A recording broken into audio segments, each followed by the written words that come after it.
Now, if there is anything that I could tell my younger self, and I'm not saying that I'm old, I'm only 28, but if there's anything that I could tell myself when I was probably a teenager, or when I was in college, or when I was going through my early 20s, and even 10 years ago, I would tell myself to relax. And I think that the most frustrating thing, you know, before or in the past was people, externally telling me that everything is going to be okay, because I thought that people didn't understand, or they weren't validating what I was going through at the time. But now that I'm a little older, or a little, or I've experienced a little more, and I'm probably a year away from my 30s, or entering my 30s, I think that the people that were telling me that everything was going to be okay were right all along.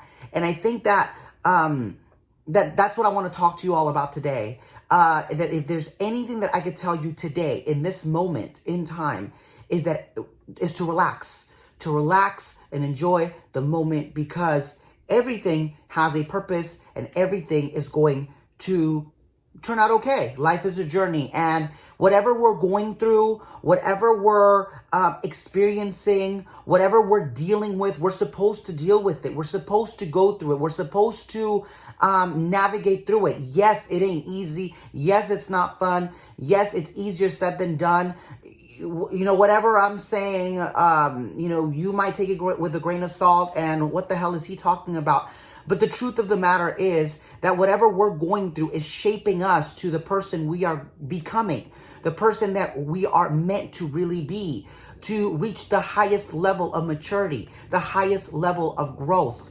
And I think that growing up, and I think that, seeing my peers and people around me, especially people on social media that I probably don't even know, that are probably doing better than me, or it appears that they're doing better than me, and they're experiencing things at a greater level than I am. I always, sat here and always thought, wow, like I need to be here by 25. I need to be doing this by 27. I need to be loving and having children, and I need to have like my career established, and by my 30s, I already need to have a home. And I'm telling you this at the age of 28.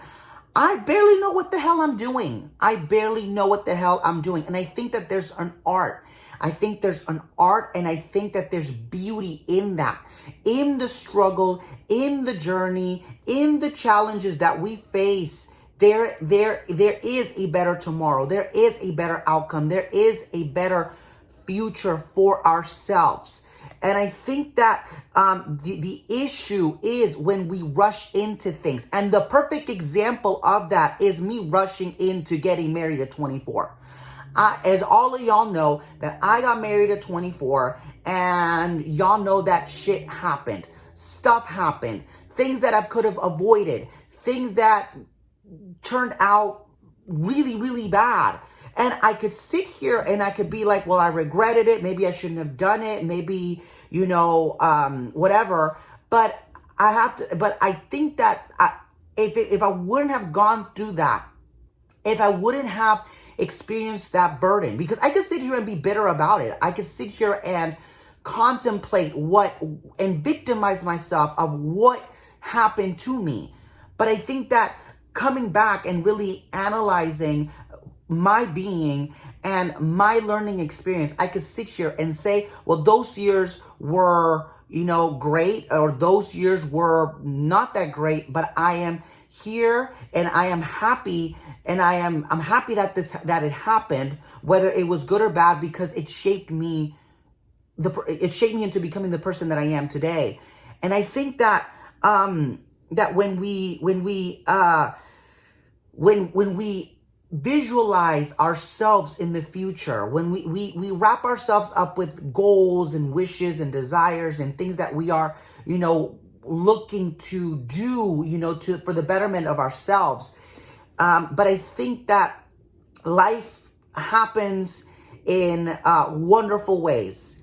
I think that life tends to throw things at us where we are sometimes unprepared to tackle them and to react to them. But I think that when we understand that the struggles and the circumstances and the tribulations that we go through now, they may hurt, they may be painful, they may be uncomfortable, but that they are necessary for our growth and for our maturity, then we can sit here and actually become more grateful of whatever it is we're going through. Listen, before I end, as you all know, that I have been living in Seattle for over a year. And I think that I had to go through many, many no's and many closed doors at the time for me to realize that there was a better outcome now. I am now living in I'm now living in the decisions that I made and the struggles that I went through. What would have happened if I would have stayed in that marriage? What would have happened if I would have taken another position in another company in LA? I would have still been there, and there's so many things I wish I could have done, such as maybe living in like West Hollywood, and having an apartment or whatever it is, or being, I wish I would have made it in LA, but but it didn't happen. It didn't happen. And that's okay. And that's okay. And then listen, there's a lot of people that are like, he didn't make it in LA. Well, you know what? I'm making it here. And whatever I wish I could do in LA, I'm doing it here, and I'm doing it so much better. I'm doing it so much better. And I'm thankful that I made decisions and that I was grateful in the no's and the closed doors, because now I am here and I'm facing new struggles. I'm facing new struggles, new challenges, new everything that is shaping me for the future. But I think that when we come back and we, instead of, agonizing, why is this happening to me, and victimizing ourselves, I think that realizing that there is going to be a better time, there is going to be a better outcome, and we're going to be better people in the future, I think it lets us step back and really contemplate whatever is going around us. So with that being said, have a great day. I wish you nothing but the best. Stay fabulous, stay great, don't be cruel, be nice to others, and I will talk to you all soon. Bye-bye.